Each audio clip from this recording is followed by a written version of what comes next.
मैंने आज से लगभग 19 साल पहले एक बुक पढ़ी थी। उस बुक का नाम है rich dad poor dad.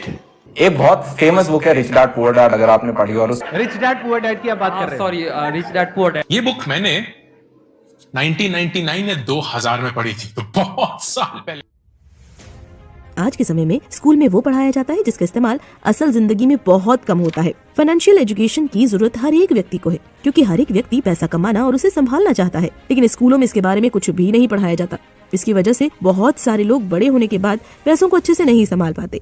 Middle class परिवारों में अक्सर ये बातें कही जाती हैं कि पैसा ही हर समस्या की जड़ है। उनके घरों में बच्चों से पैसों की बातें कभी नहीं की जाती। यहाँ तक कि लोग जो फिल्में देखते हैं उसमें भी विलन हमेशा एक अमीर बिजनेसमैन ही होता है। उनके हिसाब से पैसा आदमी को घमंडी और लालची बना देता है। पैसों के बारे में इस तरह की सोच रखने से ही उनके बच्चे भी अपनी जिंदगी गरीबी में बिता देते हैं और उनके भी बच्चों का यही हाल होने वाला है। इस किताब में वो बातें बताई गई हैं जो अमीर लोग अपने बच्चों को सिखाते हैं, जिससे उनके बच्चे आगे चलकर अपनी जिंदगी सुकून से बिताते हैं। इस किताब में ये बताया गया है कि किस तरह से आप खुद पैसों के लिए काम न करके अपने पैसों से अपने लिए काम करवा सकते हैं।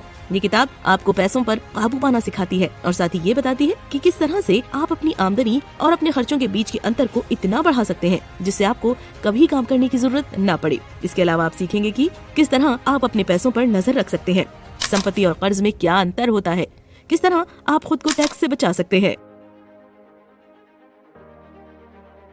अगर आपको अमीर बनना है तो आपको सबसे पहले संपत्ति और कर्ज में अंतर जान लेना चाहिए। संपत्ति वो होती है जो समय समय पर आपकी जेब में पैसे डालती रहे, और कर्ज वो है जो समय समय पर आपकी जेब से पैसे निकालते रहे। अमीर बनने के लिए आप सबसे पहले अपने पैसों को संपत्ति खरीदने के काम में लगाइए, ताकि आपके पैसे आपके लिए काम कर सके और समय समय पर आपको उससे फायदा हो सके।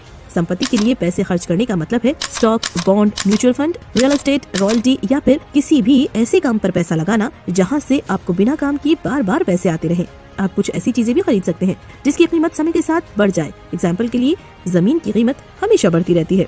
पैसों को इन्वेस्ट करने से वो पैसा आपका कर्मचारी बन जाता है। आपके पास जितने ज्यादा कर्मचारी होंगे आपको उतना ही फायदा होगा। जब आपके इन्वेस्ट किए गए पैसों से आपके पास ज्यादा पैसे आए तो आप उसे भी इन्वेस्ट कर दीजिए। ऐसा तब तक करते रहिए जब तक आपके पास हर महीने के खर्च से ज्यादा पैसा न आने लगे। बहुत सारी चीजें हमारे लिए कर्ज का काम करती हैं, लेकिन हमें लगता है कि वे हमारी संपत्ति है। एग्जाम्पल के लिए लोग सोचते हैं कि उनका घर उनकी संपत्ति है, लेकिन क्या उनके घर से उन्हें पैसे मिलते हैं? नहीं, बल्कि वे हर महीने प्रॉपर्टी टैक्स भर रहे हैं और वे हर साल घर की मरम्मत करा रहे हैं, जिससे उनकी जेब से पैसे निकल रहे हैं। इस तरह से वो घर आपके लिए कर्ज है, न कि संपत्ति। अगर आप उस घर को भाड़े पर दे दें तो वो संपत्ति बन जाएगी।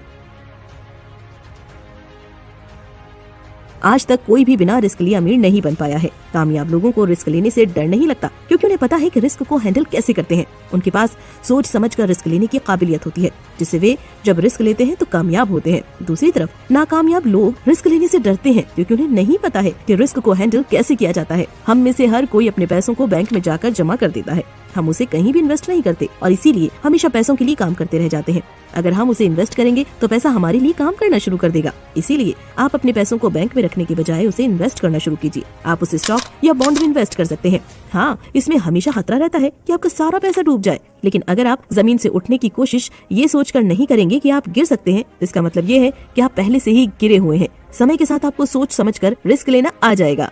अगर आप स्टॉक या बॉन्ड में इन्वेस्ट नहीं करना चाहते तो आप रियल एस्टेट या फिर किसी और जगह पर इन्वेस्ट कर सकते हैं। अगर किसी इन्वेस्टमेंट से आपको ज्यादा फायदा हो रहा है तो आप समझ जाइए कि उसमें ज्यादा रिस्क भी है। इन्वेस्टमेंट करने से आपको कभी कभी नुकसान हो सकता है, लेकिन इन्वेस्टमेंट न करने से आपको फायदा कभी नहीं होने वाला। हम सभी को पता है कि टैक्स क्या होता है और वो क्यों लिया जाता है। हमारी कमाई का एक मोटा हिस्सा टैक्स में चला जाता है और हम कुछ भी नहीं कर पाते। लेकिन क्या आपने कभी जानने की कोशिश की है कि किस तरह से आप अपने टैक्स को कम कर सकते हैं? आइए देखें कैसे। हम कानून का इस्तेमाल करके खुद को टैक्स से बचा सकते हैं। अगर आप अपने पैसों को कॉर्पोरेट के नाम से इन्वेस्ट करेंगे तो आपको टैक्स से संबंधित बहुत सारे फायदे होंगे। इसके अलावा अगर आपका कोई नुकसान होता है तो वो कॉर्पोरेट के नाम से होगा। कॉर्पोरेट की मदद से आप अपने नुकसान को कम कर सकते हैं। इसलिए कोई भी काम अपने नाम से ना करके कॉर्पोरेट के नाम से कीजिए। मिडिल क्लास के लोगों के साथ ये होता है कि वे पहले पैसे कमाते हैं, फिर उसका कुछ % टैक्स भरते हैं, फिर जो उनके पास बचता है उसे खर्च करते हैं। लेकिन अमीर लोग पहले कमाते हैं, फिर जितना हो सके उतना इन्वेस्ट और खर्च करते हैं, और फिर अंत में उनके पास जो पैसे बच जाते हैं उसका कुछ % टैक्स भरते हैं। यही वजह है कि अमीर अमीर होते जा रहे हैं और गरीब गरीब। आप सबसे पहले अपने देश के कानून के बारे में जानिए। अगर आप इसके बारे में नहीं जानेंगे तो ये कानून आपका इस्तेमाल करता रहेगा।